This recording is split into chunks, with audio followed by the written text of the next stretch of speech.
Welcome everybody to this episode of the Game of Content. I'm so excited to have this episode's guest on, but first we're going to go into the theme of this episode. The online playground of content creation, specifically on live stream platforms, has been under fire for a severe lack of equal representation. During 2018, Twitch had implemented tags to categorize creators' content. Unfortunately, this neglected a majority of marginalized voices in the process. In May 2021, Twitch announced a new update in time for Pride Month, including 350 plus new content tags to improve visibility for rising creators. While some creators feel this move was outdated, many others are applauding Twitch for finally catching up with the times. Today we're talking with one such creator, Gamergirlgrey, about being represented in content creation as an LGBTQIA creator and what work she feels still needs to be done online in the fight for equality and representation. Gamergirlgrey's branding is good people, good conversations, and gaming for good. Grey is a community manager for Masenko. And without further ado, I'm gonna introduce our girl, Gamergirlgrey. Grey, how are you today? I'm doing very well, Micah. How are you? Oh, I'm Thank so you for having good. me on. No problem. I'm so excited. We've been in each other's communities for ever now at this point. I think I recognized your name like 6 months ago, and we've been in the same universe for a long time now. And it's just so good to finally have a sit down, a one-on-one talk about the things that matter. Before we get really into it, I always ask all of my guests, what is your definition of a content creator? That's a great question. I think if you're impacting anybody through your words or actions, what you're putting out on social media, you are a content creator. To me, content is not just videos, not just, Twitch streams. It's even an expression of opinion. It is content. And if you're impacting anybody in any way, you are a content creator. So this episode is a little bit more serious than the other episodes. The goal of this show is to be a place for content creators to chat, to talk about the issues that really matter and really affect us. Stuff like TOS, online harassment, gaming, games that are coming out, and the overall community of content creation. We're gonna go into something a little bit more serious, and it can hit a nerve with some people because it can be very challenging to maybe acknowledge our own shortcomings, our own lack of understanding. And sometimes there can be some of us that have a really hard time wanting to learn and educate ourselves about something that we actually know nothing about, and we don't live in anyone else's shoes but our own. So today we're working on identity representation and content creation with Gamergirlgrey. I wanted to give a definition of what microaggressions mean. I looked it up today. The term microaggression, according to Wikipedia, is a term used for brief and commonplace daily verbal, behavioral, or environmental slight, whether intentional or unintentional, that communicate hostile, derogatory, or negative attitudes towards stigmatized or culturally marginalized groups. Grey, if you don't mind, I would love to hear your perspective first on maybe a microaggression you've experienced, or how hard it is for you to rise as a creator when there's so much against you for who you are, who you identify as, and anything else that you feel is against you. Oh, wow, that's a loaded question. We joke about this very often, especially in clan meetings, and I feel like I check all the boxes for being targeted by all the trolls online. So I'm a woman, I belong in the LGBTQ community, I'm a person of color. It's a lot. And when it's all stacked up, it's often just feels like an insurmountable challenge to overcome. Going specifically into microaggressions, and thank you for defining that for people, it's things that you don't notice if you're partaking in them unintentionally for most part. So let's go into Destiny. That's the game I play. I'm a Destiny main and I'm a PvP main, so that's where I usually hang out. And for example, when I was on PC, and I recently switched to Xbox, but when I was on PC, what I had going for and against me was team chat. So when I'd go into just freelance comp or just high-end PvP, if I'm the last guardian standing, I'd usually have people type into chat, "RIP," or "there goes the game." And if I'd clutch up or if I win, there is no recognition for that.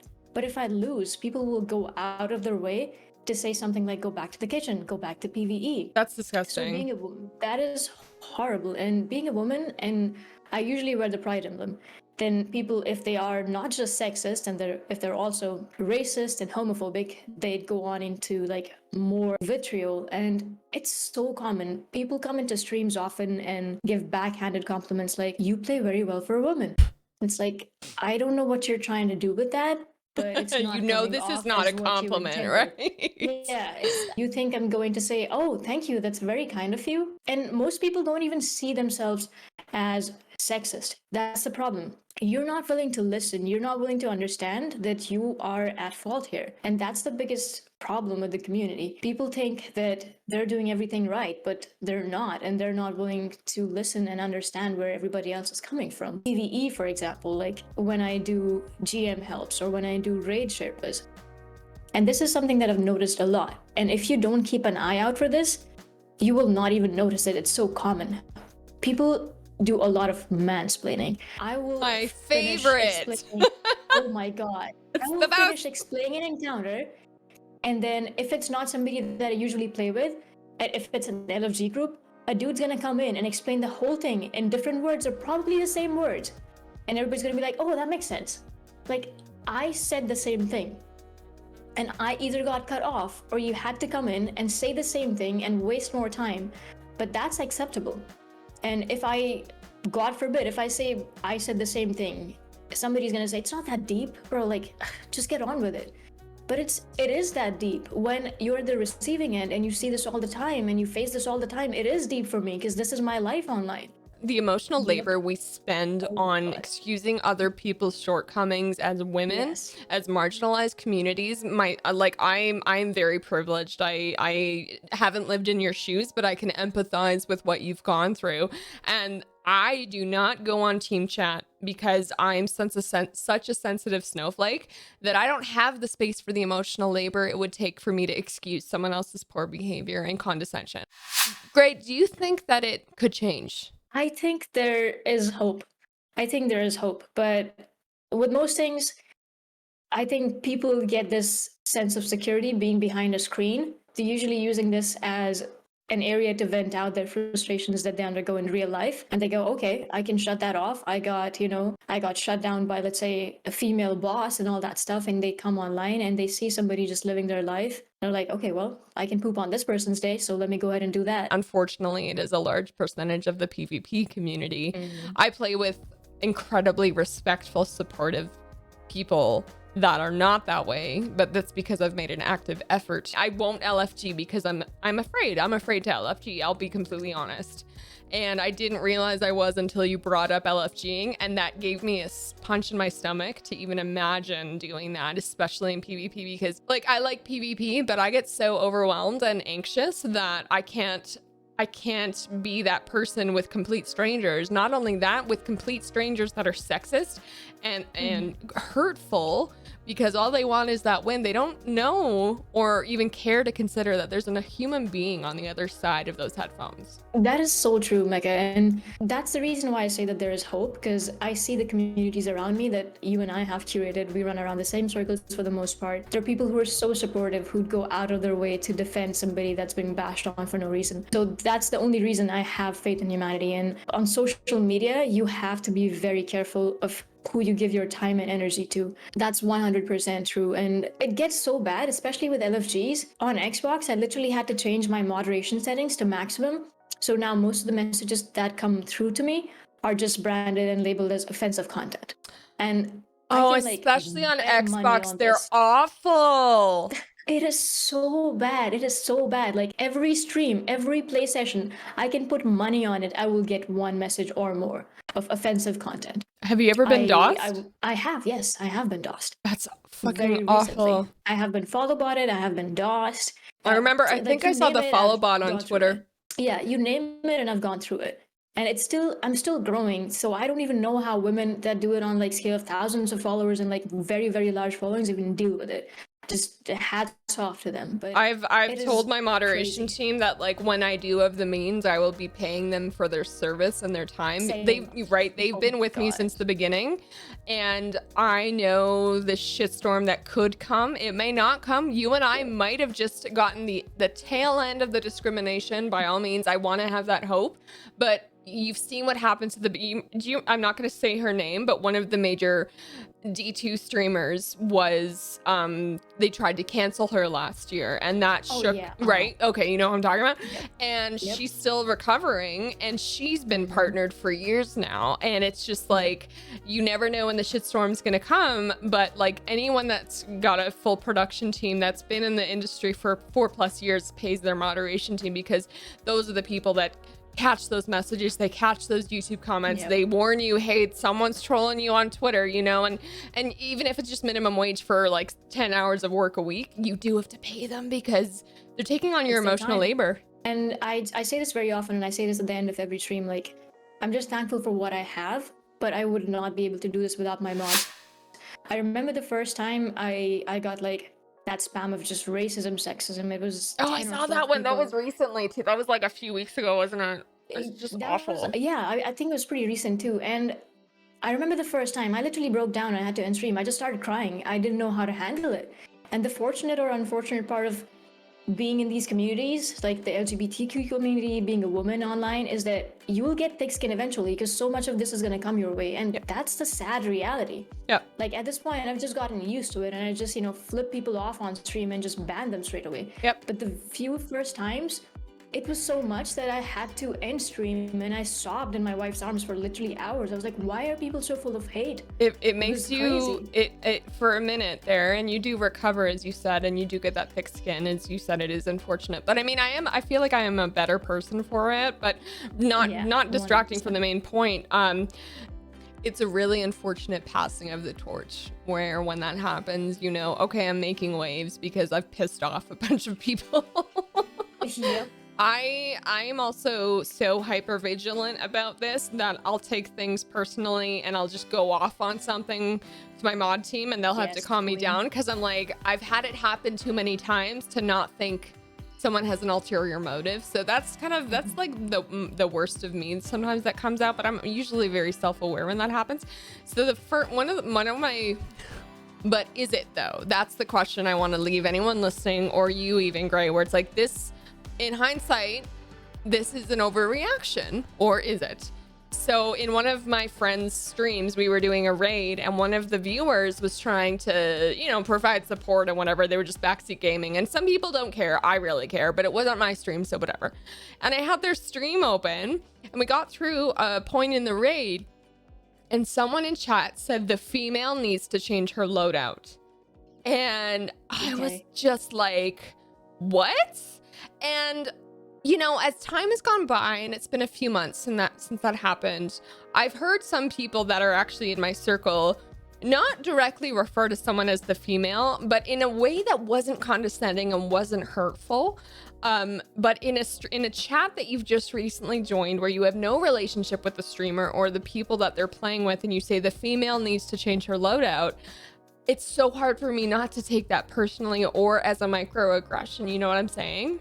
Yep. I 100% would have done the same. If I don't know you and if you say that to me, why would you not like refer to me by my name or something else? The female, like that is derogatory. That is, I would have done the same thing. So no, it's not an overreaction. It's one of those situationally gray area things where it's just like I think I had a right to be offended at that moment because none of us had a relationship with this person, so we didn't hear the context. But that's why it's so important to be conscious and self-aware of read the room, right? And then another thing, girl, this is my favorite one, and I actually have to I smirk, and if you're ever in my streams when this happens, you'll be like, oh my god, that's so funny. One of my friends, and they're a little bit older and they've been around the block, they used to be in the military, and him and I just joke about it because he's a bit of a feminist like I am, and so I'll just send him a message, be like, lols, this just happened in chat, and he's like, I caught that. But someone will join chat and they'll say what was it? Someone was just like, oh, how long have you been playing Destiny? I'm like, oh, 2 years. And they'll just be like, oh, I just started playing. If you need any help, let me know. Oh my god. No. But right? So am I being ungrateful, or is that a microaggression? If that's their first interaction with you, I don't think that's you overreacting or you taking it the wrong way. Like, you don't go into, let's say, gigs chat or like a renowned PvP players chat and say, hey, if you need help, let me know. You know? Right? You do that, do you? No, But no, if you you come and into a female you streamer's would chat, you're never like, do do you that know to what you're Glad. doing? You'd never do that Yeah, to you should Dado. probably. Yeah, you would never do that to people like that. But if you come into a female chat and you see somebody just, having fun, you're like, this is not optimal. Or if you want help, let me know. I can hop on. It's like, why do you think I would need help? Maybe I Why like is using that the Weather first thing you Horde. do? Fuck off. Yeah, maybe I want to throw. Yeah, I want to throw. Well, that's none of your business. It's a strategy, right? Like there's so many strategies. I think the damsel in distress archetype is so burned into so much of our culture, especially even so if we look at the first world culture, we are still very feminism is a privilege, and I'm very aware of that, and you've spoken a lot about this coming from India and a lot of the things that you deal with in your family and you know what I mean? And so understanding that we're social evolution takes decades to happen. And so I do have that in mind when I'm thinking about that stuff where I'm just like, okay, I don't know the part of the world that this person is messaging me about when they're just like, oh, if you need help. So my first response inside is anger, but my outward response is kind of compassion to be like, okay, so the chance that they're from North America and they're from a major metropolis that's very modern, like Austin, LA, New York City, Toronto, Montreal, it's not very high. So my first response as a content creator shouldn't be anger. It should be thank you, I appreciate you, because I'm not going to change one person's conditioning overnight. That's very well said. And it's something that I try to, and I make it a point to do in my streams when people just come in and say things like that, or if it's something specific towards just the LGBTQ community. A lot of people come in and ask questions, right? They're like, the very common one that just gets to me sometimes when I'm having a bad day is if you're a boy or a girl, Oh, that's so awful. I'm so sorry. My first reaction is disappointment. Yeah. There is like some anger, but there are so many ways that I've tried to overcome that. I have that information in my panels. Why do you feel that you get angry? I just would like to understand that a little bit more for myself. The anger just comes from the fact that even now, like if somebody's on Twitch, right? It's very unlikely that you're on Twitch and I'm the first person that you clicked the stream off of, like in your lifetime, right? So you have the internet, you have all of these means at your disposal to understand that this is a rude question to ask.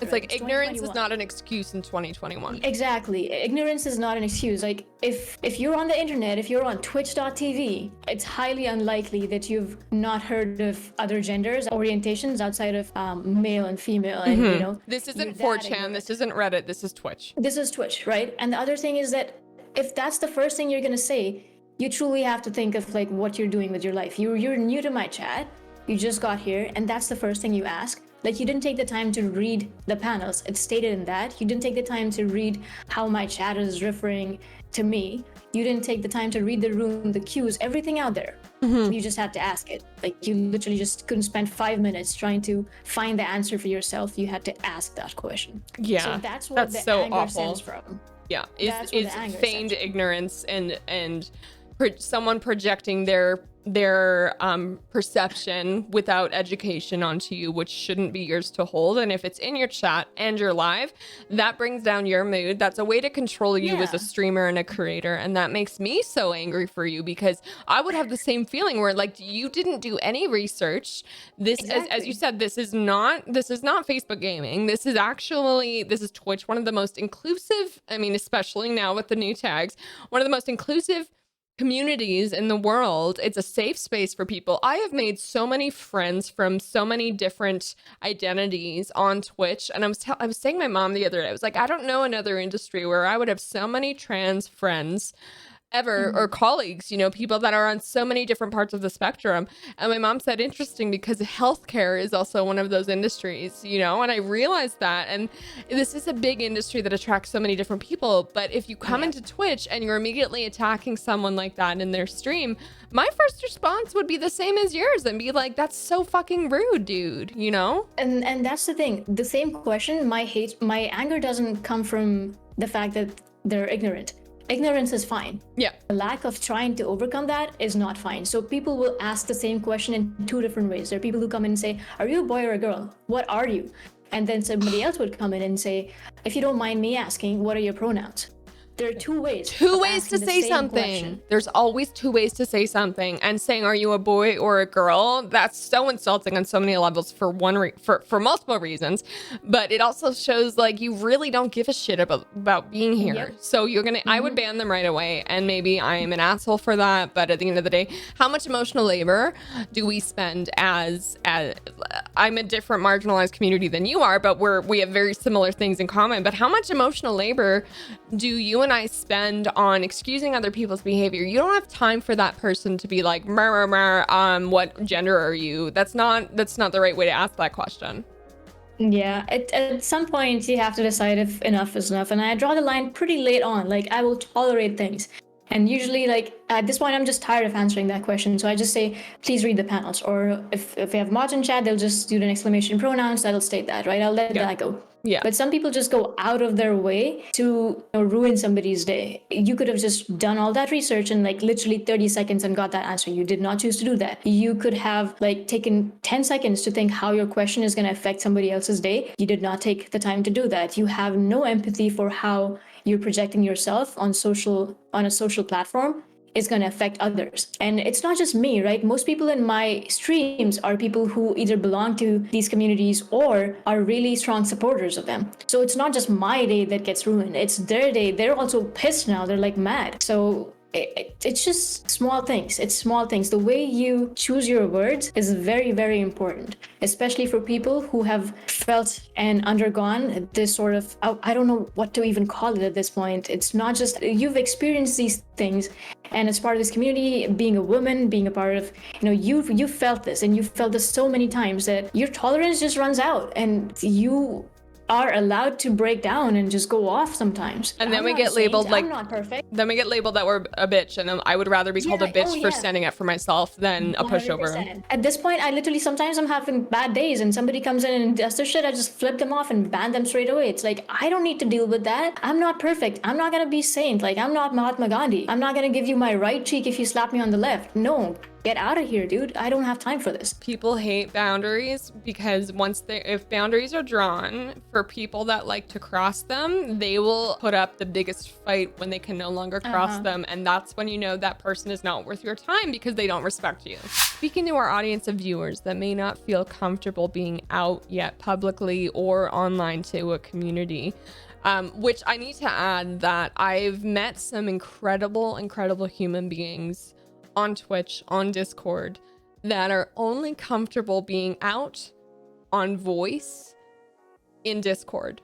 They might be from a really small town in the Bible Belt that is not supportive and is not understanding or compassionate, and the only place they feel safe in is in Discord or on Twitch with their face covered. It's such a journey that I haven't experienced myself, but I have all of the empathy for. Gray, if you have any advice to someone that is in that position, picture them in their bedroom at their computer, hiding Discord on their phones to just feel like they connect to someone that understands them. That's a message I would love to share with my listeners. That's a very beautiful question, and I feel deeply about this. So I came out to my mom 2 years ago after 27 years of being in the closet. And is she in the United States with you, or she's in India? She's not. She's in India. My entire family except my wife is in India still. And if you do not know it somehow, India is still extremely homophobic. Yeah. Very behind the times, unfortunately. I'm so sorry. The reason why gaming just struck a chord with me when I actually started gaming was because I had this entire life and entire community of people that I could be myself with without being afraid. So when the people you just mentioned, Mecca, I have been in that situation. I have been in that exact spot where you go online, you play video games, and you connect to these people because those are the only people you can be your authentic self with, and you don't have to be afraid because you haven't even shared the entirety of your identity with them. You can't share all the details, but you feel free to express opinions that you wouldn't normally be able to do in your real life. So when I came out to my mom, it was not something that I planned, right? I had met my partner, who's now my wife, and we had been together for over an year and a half, I think, and I knew that I wanted to spend my life with this person, right? I had two options, right? So my mother is my entire world. She's a single mom, and while I'm still in touch with my biological father, it's just my mom for me, right? That's my entire Me world. too. That's my entire For real? Oh yeah, God, for real. so Maybe cool. that's why we're soul family. I like that. I like that. So my options were to keep up the charade of being this career focused woman who just doesn't have time for love, and which is the reason why I'm not getting married. I don't have, relationships with guys, which is the only acceptable relationship in India, right? So that was my first option. And the second one was to come out to my mom and tell her that I've actually met somebody that I know I would love to spend my life with. I know this is it. This is the person. And risk losing her. So risk losing my entire family. Yeah, be ostracized. And the burden of this dilemma was so much that I was not even able to function. So I came out to her. I just remember doing that. I was crying, and I tried to give her as many clues as possible without saying the exact words. And I hoped and prayed that she would get it, but she didn't, because it's so alien. It's a concept it's something that you never want your child to be back home. You don't want them to go through that life. The conditioning is so different, and the view so of this different. is so different. Well, even growing up in Canada in the 90s, like evolving into where we are now, I feel like we're incredibly lucky as socialized mammals to be at such a point of acceptance where it's rare now to run into people that are not accepting. But that's North America, and that's the privilege that we have. I'm so sorry to sidetrack on such a emotional conversation. So let's return back to you coming out to your mom. So I came out, I called her back again, and I was crying. And I was just lucky that her love for me was more than her need to have me be accepted by the society. At the end, she said that it's okay if I don't understand it. Maybe I never will, but I want you to be happy. I want you to be taken care of after I'm gone, because I know that that's all you have. We left it at that. And after that point, we've just evolved in our relationship to where she talks to my wife often, like every That's time she talks to me. wonderful. She has accepted her, and she sees that love is just love. It doesn't matter what tags or what identifications or what boxes you try to put it in. At the end of the day, love is just love. And she sees that. And I'm so blessed to have that. But I know so many people who are not blessed to have that. The reason why I brought this up, the reason why I shared the story, was that having that support system and having that one person that I knew I could rely on if everything went south was what gave me the courage to finally do it. A support system is so, so, so much important. So the first thing I would say is coming out is no matter what happens, right? If you make that decision, it's worth it. It is worth it. You'll be able to feel free for the first time. You'll actually be able to breathe for the first time and live life the way it was meant to be, as your genuine, authentic self, is not this, shell of a person that you are when you put this mask on. When was the last time you felt that free before you came out? I do not remember. I truly don't remember. Mega, I can't overstate the things that I have done to keep up appearances. I have done everything in my power for 27 years for family members that I truly don't give a shit about, their extended family. They wouldn't, save me if I was burning to death. So for people like that, just because I'm afraid of me coming out to my mom unintentionally and, losing her. Yeah. The things that I have done is just too much to go into. But I'm sure some of our listeners can relate to these and living a double life and the consequences of not succeeding in that double life. I'm sure they can relate. So thank you. I'm sure if you're in the closet, I'm sure you have felt some of this at one point in your life. Like, I can guarantee everybody in the closet goes through this in some degree at some point in their life. So that's there. But once I came out, like, I truly became a different person. It just freed me to feel things I didn't feel before, to honestly be there for others, because myself can share my journey now and say that, hey, I did this, you can do it too, or you don't have to do it if you're not ready, but it's going to be okay. I can give them myself as an example and say it will be fine. You're not alone. You can see those really deep struggling moments where they're don't I, am I ready, am I not ready? And the best part is, like, this is a decision that's so unique to each individual that there's no right or wrong time. It's completely up to you. I worked on a show for CBC that interviewed random strangers in a part of Toronto, and this story changed my life. Like, it was a documentary series, and we interviewed someone that was 52 years old, and she lived in England until she was 46, and she'd been drinking most of her life. She was just an absolute mess, and it was just like she had 7 children, and she's like, I've never been happy. So she went to see a therapist, and over 7 sessions they discovered that she was trans, and she had been living life absolutely not as foolish as she could have been. So immediately she began hormone therapy. and she began transitioning to a female. And through that, she said that she found what she was meant to be. And she moved to Toronto. She met her partner, who she was waiting for. And they're both LGBTQ advocates now in Toronto, because can you imagine living to 46, not understanding or having having resources, number one, is a privilege, but understanding and unfortunately she lost her entire family because of that. A very traditional, very, very old school English family, and her kids won't speak to her, but she's like, unfortunately that's their choice and they've respected mine, so I have to respect that. And I can understand how heartbreaking that is, but it was just such a life-changing story to be a part of and to hear that. And it was just, so it's something like that where it's never too late. It's never too late. Yeah. And you brought up a great point that I want to touch upon. It's like I brought up the point that have a support system, right? Have people that you can rely on for emotional support and more. And the reason why I bring this up is because of the exact thing you said. Every situation is so unique. People live through social media. You're going to post something and there are going to be so many people who are like, yeah, we support you. You're not alone. Oh my God, I got you, bro. Imagine being a teenager and you're not an adult and you come out to a family that's homophobic and that kicks you to the curb, right? Yeah. Will this Twitter group actually take you in and provide for you? You have to understand that there are consequences to decisions like this, and every situation is different, and you ultimately need to understand what's best for you and act accordingly while coming out. And I hope nobody ever has to live their life in a closet. There's so much more to this that goes into the decision.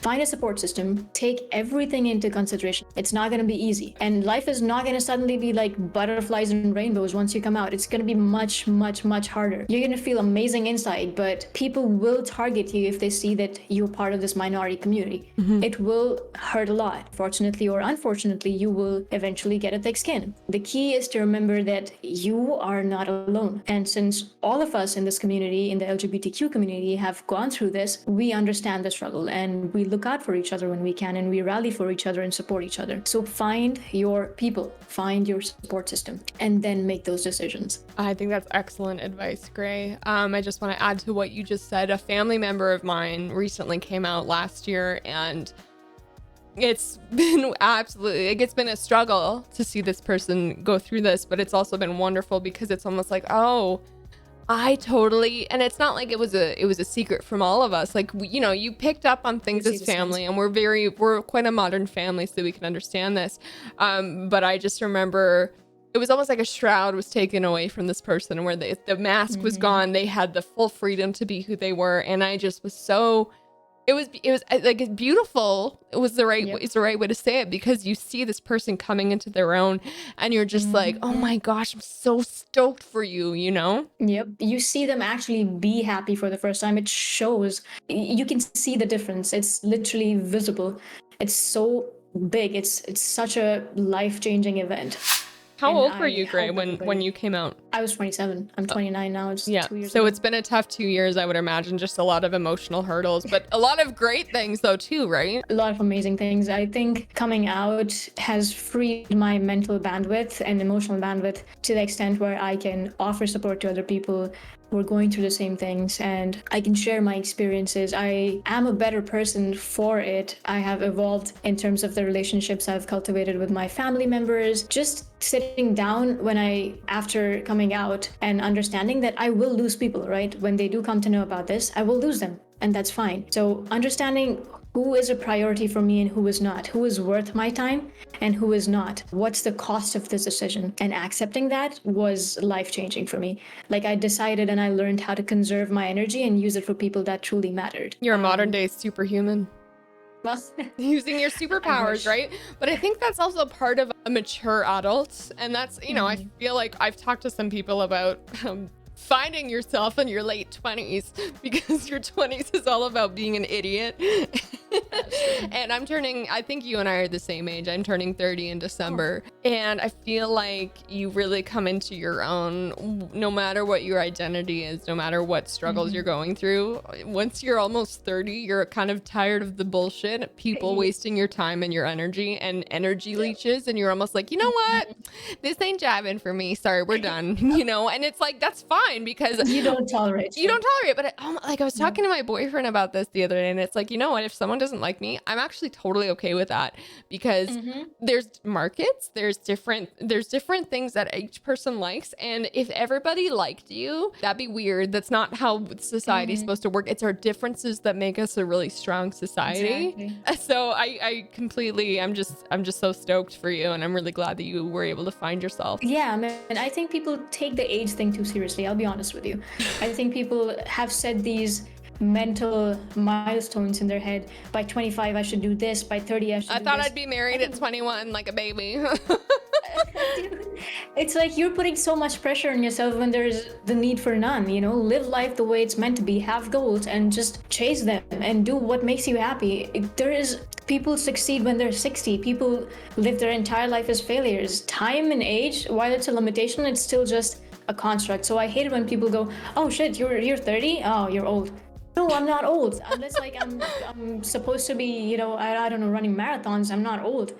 And again, it's not a limit. People can do whatever they set their mind to, no matter what age they are. So Yep. it's I hope everybody though reaches that mental level and that clarity of mind and maturity where you go, this is not worth my time. And I think I posted something like this on social media 2 weeks ago. In this book, it's a fantastic read. It's called The Subtle Art of Not Giving. Oh, I love It's that book. a I got that from my fantastic boyfriend. Oh, I love it. It's so It's good. so funny. It is so good, and it's like really relevant advice, right? You're gonna have a load of shit waiting for you around every corner. Eventually in your life, you're gonna hit it. The idea is not to escape from that shit. The idea is to find shit that you tolerate, and possibly and hopefully shit that you like. Yep. So find people you like, find people that add value to your life, find people that bring you joy. I don't know, fuck the rest. Yeah, Just, there that's is no the best time. way to There's live life. people on this earth, you'll find people that you jive with, and you don't need anything else. Yep. As long as you're a good person, that's enough. That's more than enough. As long as you're not intentionally waking up and saying, I want to hurt people today, you are a good person.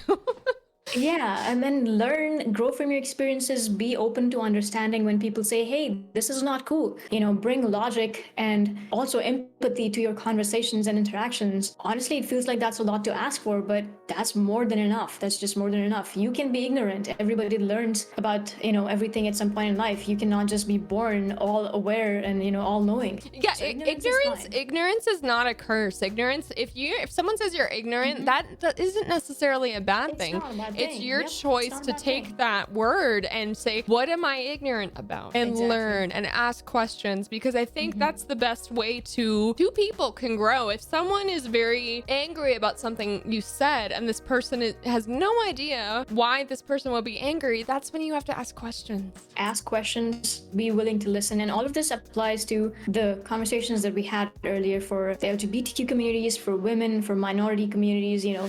Gray, what do you define as an ally, and what do you feel makes a good ally and what doesn't? Okay, so for me, and I've thought about this a lot, so let's just talk about the LGBTQ community, right? So people who support the LGBTQIA community members by amplifying their voices and struggles and enabling the opportunity that this community deserves, they come to us. So allies are people that have done their research on what are our biggest struggles, and they do everything in their power to alleviate them. These are people who are willing to listen and understand more than they want to speak their version of our story. Somebody who wants to see us succeed and is using their power and their influence and all the tools at their disposal to that cause. That's the ally. It's not somebody who's using a Twitch tag and actually taking away from an opportunity that could go to somebody else. I think the people that were so offended by why that was a thing that they shouldn't be doing are the people that don't understand the importance of that tag. And if you're offended by it, you need to look into why that's hazardous, because if you have 50 viewers, but you're not someone that identifies under that tag, someone that has 25 viewers or less that is trying to create content, get their brand out there and be seen and heard and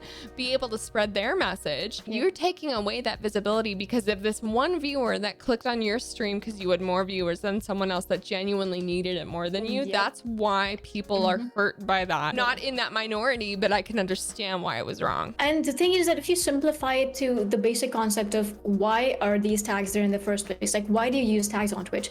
use them to find people that belong to that community. So for example, let's say if I use the tag Indian, would I want to go into somebody's stream who likes India? Would I want to go into a community or a streamer's chat that just uses this tag to say, I love India, dude, I've traveled there twice and I have a lot of Indian friends? Or did I more than likely use that tag to find Indians? It's the same thing with the LGBTQ community, right? People will use that to find other people from this community, to find content from creators in this community. And then, you use this tag, you see so many people, like you said, you're gonna see people with, 500 viewers, and they're an ally, which is an awesome thing. You're an ally, that's awesome. Kudos to you, much applause, much support and love. Ultimately, this viewer could have gone to an actual LGBTQ creator, right? And how many people are going to say, oh, I clicked on the stream, this seems like a cool stream, it's a cool community, it's a cool person, but I really, really want to see an LGBTQ streamer.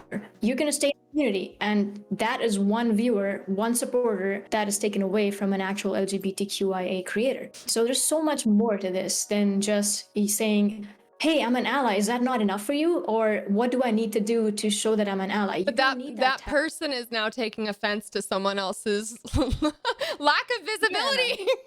Yep. You're not thinking deep enough into this. Yeah, you're only thinking about yourself. Like, why do you need the tag to be an ally? It's just stuff like this. Is it virtue signaling? It might be. Why do you need to say, like, do your actions not show that enough that you're an ally? Why do you need to brand yourself as an ally? It's like something that happened a couple days ago. It's Pride Month. Somebody came in the chat and say, why do you guys need Pride Month? It's like, you're fortunate that you don't need a month dedicated to yourself.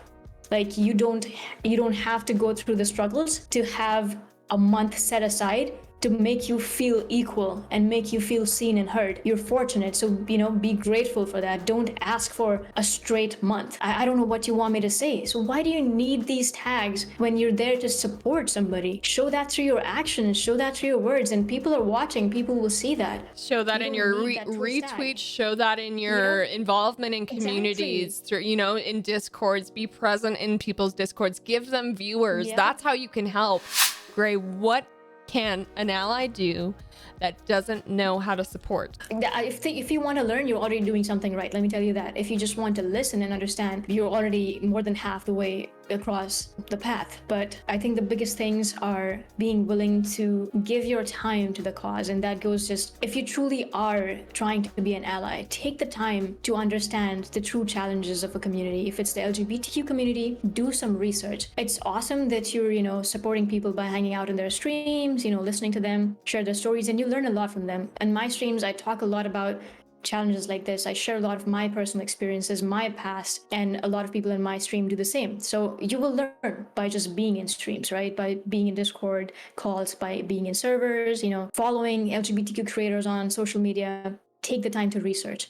Read up on literature that has been written around, the LGBTQ community. For thousands of years. Exactly. Note. For thousands of years. What their journeys have been like. There's so many amazing documentary. You just need to find it. You just need to take the time to find it and actually go through all of that. And I don't know what kind of human you are if you're not impacted by it and you truly feel the struggle after going through it. To my viewers and listeners, we are going to provide some resources in the description below for you to access if you want to be an ally. If you are someone that is struggling, we will also provide some mental health links as well. To wrap it up, what is one fundamental thing you believe content creation needs to give a platform to underrepresented creators? That's a fantastic question. Before I dive into this, I want to really thank you for the last thing you said, for giving those resources to the listeners and people who are watching. Having experienced what I have seen and others like me have gone through, having seen all of that, the answer would be better moderation tools for all these platforms. I think discoverability and tags are a fantastic start. Ultimately, it just comes down to what it feels like in the real world. You encourage us to come out, you encourage us to be out and proud, you encourage us to be our authentic selves on all these platforms, But when we do, we're targeted, we are hated. We are targeted by homophobes, racists, sexist people hiding behind the screen. All these platforms need better moderation tools and stricter guidelines that nip problems like these in the bud. So right now, if I ban somebody from my chat for spamming just horrifying things, they'll go to another stream And they'll do come that, back. Yeah, they'll make another 10 accounts and do that. So, you'll eventually ban them if enough people report them, hopefully. But how many people's days have been ruined by then? How many, people's How many people's lives communities have had been to ruined? Like, you don't know the Yeah, state that someone is in when they receive a message like that. It's exactly. so dangerous. It's so bad, especially for people in these communities that are already going through so much. You don't know how horrible a day somebody's having when they see stuff like this, Yeah. right? So that might be the last thing they need to break down. The answer would be just better moderation tools on all platforms. On Twitter, I've seen some vitriol towards LGBTQ creators, minority creators, and that goes for all platforms. It's just everywhere. There need to be stricter guidelines, I think. If you are going to give us discoverability, if you are going to give us a platform, give us the tools to create a safe space in them. Without that, you're just perpetuating the whole cycle of, hey, come out so you can get hated on. Extend you so much empathy, Gray, and I'm honored that I have you in my circle and my community, and you've shared such incredible wisdom today, and thank you so much for being vulnerable and sharing your story with our listeners. Whether we know it or not, I'm sure we've impacted someone's life in a positive way after they listen today, so thank you for your time and your energy. Any parting words of advice? Anyone that's struggling on YouTube, anyone that's in Discord, anyone that's a gamer, any advice that you just want to part ways with? I just want to thank you before that for having me on the show. No problem. I think that what you're doing with this and the way you're treating this platform is just fantastic. I'm lucky to have you in my circles and to call you a friend. So thank you for giving me this voice and this chance to share my life, my experiences, and what I think is important with your listeners and viewers. You have a viewers. lot of important things to say, and I've just been so honored to see you on Twitter and just see all of the powerful, brave things that you've always shared with on Twitter. You're very selective, but the things you say always have an impact. And so that's why I really admire you. So no problem. You're very kind. You're very kind. I would not be able to do what I do without friends and supporters like you and the communities that I'm trying to create. So it's all you. The parting words to anybody who's listening to this as a source for advice would be to remember that you're not alone. There are a lot of resources. While the world might seem like a really dark an evil place at times, there are people who are good. There are people who would fight for you. There are people who would support you and would love you for who you are, no matter what you identify as, what these, quote unquote tags are for you. You're not alone. You just have to find the right people, and you just have to realize that you're worth people's love. Do not settle for anything less. Do not settle for shallow friends that are there just for their own benefit. Do not settle for anything other than 100% pure love and support. Find quality friends. Fantastic. Quality humans. Quality humans. Quality over quantity every single time. I'd rather have 2 good friends than 2,000, people who would not show up for me when I actually need them. This isn't MySpace in 2003. Find your people, and there are a lot of us. If you don't have anywhere else to go, I'm here. I'm always here. And so is Mecca, I'm pretty sure.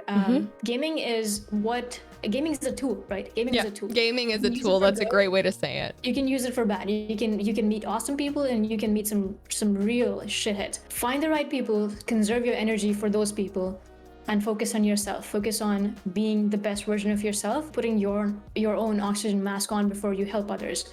Once you reach that stage, pass it forward. If somebody's been kind to you, pass it forward.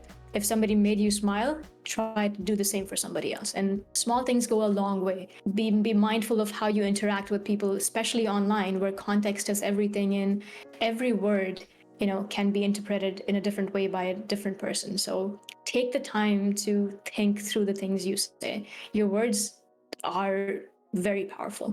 You started this podcast with talking about what a content creator is and the impact that words have, and we've closed it off on that. So I'm just so excited to get this out and shown to everybody. It's great. Thank you so much for your time, and we'll talk soon. Thanks again, Mecca. No worries. This was a true pleasure.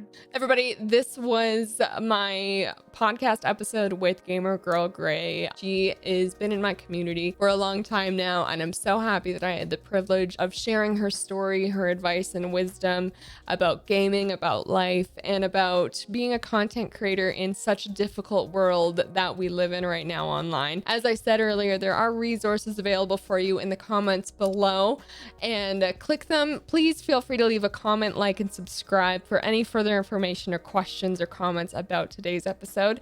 We will be back next week with another episode, so stick around and make sure that you subscribe. Thanks, guys.